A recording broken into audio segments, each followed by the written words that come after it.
जय हिंद साथियों, सभी भाइयों को नमस्कार। सभी भाई अभी सोच रहे होंगे कि भैया आप व्हाइट बोर्ड पर क्यों बतला रहे हैं, स्मार्ट बोर्ड पर आप तो क्लास लेते थे। तो आप लोग को बतला दे दोस्त, अभी थोड़ा लाइट का इशू चल रहा है हमारे जगह पर, तो इसी कारण हम आप लोग को व्हाइट बोर्ड पर ये नोटिस दे रहे हैं। और ये नोटिस बहुत ही ज्यादा इंपॉर्टेंट है साथियों, इसीलिए हम आप लोग को जल्दी में व्हाइट बोर्ड पर ही बतलाने की कोशिश करेंगे साथियों। यहाँ पर आप लोग को बता दें कि रेलवे ग्रुप डी की जो रिक्रूटमेंट है उसमें आप लोग को कल की तारीख में हम आप लोग को बतलाए हुए थे कि कुछ पोस्ट जो है जो कि आईटीआई पर आने वाली है और जो कुछ पोस्ट है वो 10th लेवल पर आने वाली है।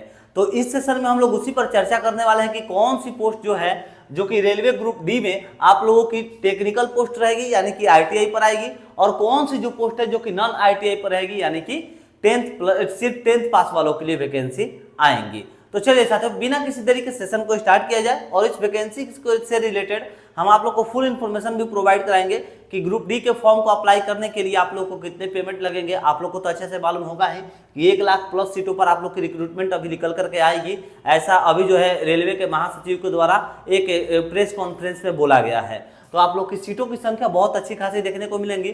मगर बैड न्यूज ये यहाँ पर कह दिया गया भैया कि आप लोग का जो है आईटीआई पर इस बार जो है ग्रुप डी में फॉर्म फिलअप होगा। मगर हमें जहां तक कंफर्म मालूम है भैया, आप लोग का 10th पर भी कुछ सीट रहेगा और 10th प्लस आईटीआई पर भी रहेगा। तो इस सेशन में आप लोग को पूरी इन्फॉर्मेशन देंगे साथियों, वीडियो को अंत तक जरूर वॉच करिएगा। एंड चैनल पर नए विजिट किए हैं तो चैनल को सब्सक्राइब करके बेल आइकन दबा दीजिएगा। हम आप लोगों को नई नई जॉब्स का अपडेट देते रहते हैं साथियों। आइए अब हम लोग बिना किसी देरी के सेशन को स्टार्ट करते हैं। तो सबसे पहले ये जो टॉपिक पर हम लोग बात कर रहे हैं वो टॉपिक कौन सा है, तो 2024 रेलवे ग्रुप डी वैकेंसी के बारे में, जो कि टेक्निकल और नॉन टेक्निकल यानी कि 10th पास ये वाला है नॉन टेक्निकल, और टेक्निकल कौन सा है तो 10th प्लस आईटीआई के लिए। तो आइए सबसे पहले टोटल पोस्टों की संख्या कितनी है भैया, तो 1 लाख प्लस आप लोगों की आएगी, यहाँ पर रेलवे के द्वारा महासचिव के द्वारा बोला गया है। ठीक है, क्वालिफिकेशन जैसा हमने पहले ही बोला कि 10th पास पर और 10th प्लस आईटीआई पर दोनों पर वैकेंसी आप लोग को निकल करके आएंगी। इतना एकदम 100% है साथियों, एकदम 100%, 99% भी नहीं। क्योंकि देखिए भैया, सिर्फ अगर 10th प्लस आईटीआई पर आता है तो यहाँ पर बहुत ही बड़ा बवाल खड़ा होगा साथियों, इसको ध्यान में रखिएगा। तो लगभग जहां तक उम्मीद है 20% सीट आप लोग की 10th लेवल पर आएंगी एंड 80% जो सीट है वो आप लोग की 10th प्लस आईटीआई पर आएंगी साथियों। अब उसमें हम लोग बात कर लेते हैं कि 10th प्लस आईटीआई पर कौन सा है, ये आप लोग का टेक्निकल है जो कि 10th प्लस आईटीआई हम लोग इसे कहेंगे, और यहाँ पर नॉन टेक्निकल है जिसे हम लोग 10th पास सिर्फ कहेंगे साथियों, इसे आप लोग ध्यान रखें। तो आइए यहाँ पर समझे कि 10th प्लस आईटीआई के लिए कौन से पोस्ट आएंगे और 10th पास के लिए कौन से पोस्ट आएंगे। सबसे पहले 10th प्लस आईटीआई के लिए gangman, trackman, cabin man, assistant TL and AC, assistant depot store, और उसके बाद आता है लास्ट में आप लोग का पॉइंटमैन। दोस्त पॉइंटमैन में थोड़ा सा डाउट है क्योंकि पॉइंटमैन का जो कार्य है वो ज्यादा आप लोग का टेक्निकल नहीं है, मगर यहाँ तक जहां तक है हमें 50% जो है ना ये आप लोग का जो है टेक्निकल में ही देगा पॉइंटमैन का भी वैकेंसी। ठीक है, और जो नॉन टेक्निकल रहता है यानी कि जिसमें टेक्निकल कोई भी वर्क नहीं रहता है वो हो गया प्यून का, हेल्पर का और फिर हॉस्पिटल अटेंडेंट का। आप लोग देख सकते हैं जैसा कि प्यून में तो भैया आप लोग को भी अच्छे से मालूम है कि प्यून में क्या ही टेक्निकल का कार्य है, कुछ भी नहीं है भैया। ठीक है, हेल्पर में हेल्पर क्या है टेक्निकल का कार्य करेगा, हेल्पर कौन है भैया तो जो हेल्प करे। उसके बाद हॉस्पिटल अटेंडेंट की अगर बात कर ले तो हॉस्पिटल आप लोग को अच्छे से मालूम होगा कि रेलवे का जो होता है उसका अलग डिपार्टमेंट का एक हॉस्पिटल भी होता है। जिस हॉस्पिटल में साथियों हॉस्पिटल अटेंडेंट की जो पोस्ट पर जॉब लगती है तो आपका कार्य यही रहता है कि कौन आया कौन गया, उसमें नाम पता वगैरह लिखना रहता है, उसमें कुछ टेक्निकल कार्य नहीं है। तो 10th पास पर साथियों यही 3 आप लोग की रिक्रूटमेंट निकल करके आएंगी, और जो 10th प्लस आईटीआई पर है वो आप लोगों की टोटल जो है 6 यहाँ पर वैकेंसी देखने को मिलेंगी 10th प्लस आईटीआई वालों को। अब उसके बाद साथियों इसमें हम लोग बात कर लेते हैं सिलेक्शन प्रोसेस वाला का फुल प्रोसेस के बारे में। अच्छा, ये बतलाने से पहले हम आप लोग को ये भी बतलाएंगे दोस्तों, हम आप लोग को स्मार्ट बोर्ड पर क्लास जो है उपलब्ध कराते हैं, और वहां पर आप लोग का रेलवे का जो क्लासेस है वो फ्री में उपलब्ध कराया जा रहा है। यानी कि रेलवे का 0 लेवल से लेकर के 100% एकदम बिल्कुल फ्री में आप लोगों की जो तैयारी है वो तैयारी को मजबूत कराया जा रहा है। एंड उसके साथ साथ यहाँ पर जो अगर सब्जेक्ट की हम लोग बात करेंगे सिलेबस में जब आएंगे तो देखेंगे साइंस, मैथ, रीजनिंग और जीके एंड फिर करंट अफेयर का आप लोग का यहाँ पर सिलेबस रहेगा इसमें।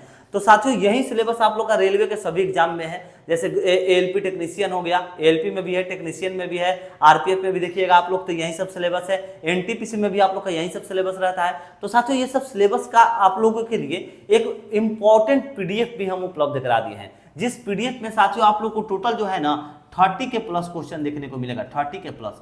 अगर आप लोग इस पीडीएफ को भी लेना चाहते हैं तो आप लोग हमारे व्हाट्सएप नंबर पर कांटेक्ट कर लीजिएगा, जो आप लोगों के लिए ये नंबर हम प्रोवाइड करा दिए साथियों, 7870 141238। आप लोग इस नंबर पर कांटेक्ट करके उस पीडीएफ को भी ले लीजिएगा बात करके। चलिए अब आगे यहाँ पर हम आप लोग को बता दें सबसे पहले कि इसमें एज का क्राइटेरिया क्या रहता है ग्रुप डी में फॉर्म अप्लाई करने के लिए। तो दोस्तों 18 से 33 जनरल, 18 से 36 ओबीसी, 18 से 38 एससी एसटी के लिए रहता है। उसके साथ फी की बात करें तो जनरल ओबीसी ईडब्ल्यूएस के लिए 500 रुपये एंड एससी एसटी फीमेल के लिए 250 रुपये लगते हैं। ये आप लोगों का 500 रुपये जो है ना, इसमें से 400 रुपये आप लोग के खाते में जो है रिटर्न आ जाते हैं जैसे ही आप लोग यहाँ पर रिटर्न एग्जाम दीजिएगा, जो कि रिटर्न एग्जाम सीबीटी के दौर पर होता है। ठीक है, सीबीटी होता है यानी कि कंप्यूटर बेस्ड टेस्ट आप लोग का होता है। और उसके बाद ये एससी एसटी फीमेल के लिए 250 का 250 रुपये रिटर्न आ जाता है जैसे ही आप लोग यहाँ पर एग्जाम में जाकर के एग्जामिनेशन हॉल में बैठ जाते हैं। तो अब यहाँ पर हम लोग बात कर ले कि सिलेक्शन प्रोसेस आप लोग का किस तरह से है। तो सबसे पहले आता है रिटन, फिजिकल, उसके बाद मेडिकल, उसके बाद आता है डीबी यानी कि डॉक्यूमेंट वेरिफिकेशन साथियों। ठीक है, और यहाँ पर अब देखते हैं हम लोग कि आखिर जो पहला नंबर है रिटन में उसके लिए सिलेबस क्या पूछेगा। तो ध्यान रखिएगा हमारे छोटे भाइयों, 100 क्वेश्चन पूछेगा, 100 नंबर का, 90 मिनट का टाइम मिलेगा, 1/3 का इसमें निगेटिव मार्किंग रहेगा। रेलवे के द्वारा जितने भी एग्जाम होते हैं सभी में निगेटिव मार्किंग आप लोग के 1/3 के रहते ही हैं साथियों। 4 आप लोग का सिलेबस रहेगा साथियों, आप लोग को बतला ही दिए कौन कौन सब्जेक्ट रहने वाला है यहाँ पर सिलेबस में। साइंस से 25 क्वेश्चन, मैथ से 25 क्वेश्चन, रीजनिंग से 30 क्वेश्चन, जीके और फिर करंट अफेयर से आप लोग का 20 क्वेश्चन पूछा जाएगा। टोटल आप लोग का कितना 100 क्वेश्चन है, तो 100 क्वेश्चन है, 100 नंबर का, 90 मिनट का टाइम मिलेगा, 1/3 का निगेटिव मार्किंग रहेगा साथियों। ये तो आप लोग का क्लियर हो गया यहाँ पर रिटेन। सेकंड नंबर पर आता है आप लोग का फिजिकल, और मेडिकल तो आप लोग का आयोग ही लेगा, डीबी भी आप लोग का आयोग ही लेगा भैया। तो मेडिकल आप लोग का जो भी है आयोग ही लेने वाला है, डॉक्यूमेंट वेरिफिकेशन आप लोग अपना करवाइएगा ही। तो मेन है आप लोग के रिटन और फिजिकल। तो रिटन तो आप लोग के लिए क्लियर कर दिए सिलेबस क्या रहेगा। अब यहाँ पर समझिए फिजिकल में क्या रहेगा साथियों।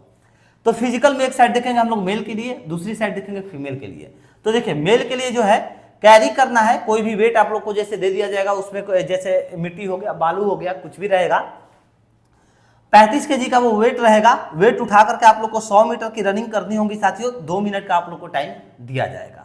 ठीक है, और सेकंड नंबर पर उसके बाद क्या होगा, तो रनिंग होगा। उसके बाद जैसे आप लोग ये वाला रनिंग को क्वालिफाई करते हैं, 35 kg का वेट आप लोग उठा करके अगर 100 मीटर रनिंग कर जाते हैं 2 मिनट के अंदर में, तो आप लोग क्वालिफाई हो जाइएगा सेकंड के लिए। सेकंड रनिंग के लिए क्या चाहिए भैया, तो 1 किलोमीटर आप लोग का जो है रनिंग होगा, 4 मिनट 15 सेकंड का आप लोग को टाइम यहाँ पर दिया जाएगा। बस यही आप लोग का फिजिकल में होता है और कुछ भी नहीं। उसके बाद फीमेल की अगर हम लोग बात कर ले तो कैरी करना होगा 20 kg का वेट और 100 मीटर दौड़ना होगा 2 मिनट के अंदर में। उसके बाद क्वालिफाई करने के बाद फिर रनिंग करना होगा 1 किलोमीटर 5 मिनट 40 सेकंड के अंदर में साथियों। ये हो गया आप लोग का ग्रुप डी का फुल प्रोसेस।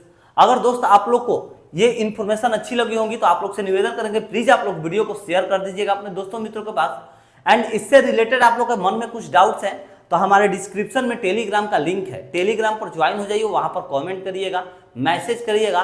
हमारे और भी कई सारे कैंडिडेट्स हैं, सभी को अलाउड है वहां पर मैसेज करना। आपके क्वेश्चन का जो जवाब है वो हमारे स्टूडेंट ही दे देंगे। अगर आप लोग को भैया चाहिए कि नहीं हम पर्सनली आप लोग को जवाब दें तो आप लोग को हम व्हाट्सएप नंबर बतला ही दिए, आप लोग इस पर कॉन्टैक्ट करके कोई भी डाउट्स अपने क्लियर कर दीजिएगा साथियों।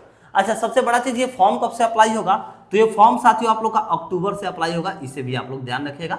अक्टूबर में आप लोग का फॉर्म आ जाएगा साथियों। चलिए ये हो गया आप लोग का फुल इन्फॉर्मेशन। दोस्त आशा करेंगे कि आप लोग अगर चैनल पर नए हैं तो चैनल को सब्सक्राइब करके बेल आइकन दबा दिए होंगे। उसके साथ वीडियो को शेयर जरूर कर दीजिएगा किसी टेलीग्राम ग्रुप, किसी व्हाट्सएप ग्रुप, अपने दोस्तों मित्रों के पास। चलिए दोस्त मिलते हैं नेक्स्ट वीडियो में एक नई इन्फॉर्मेशन के साथ। जय हिंद, जय भारत।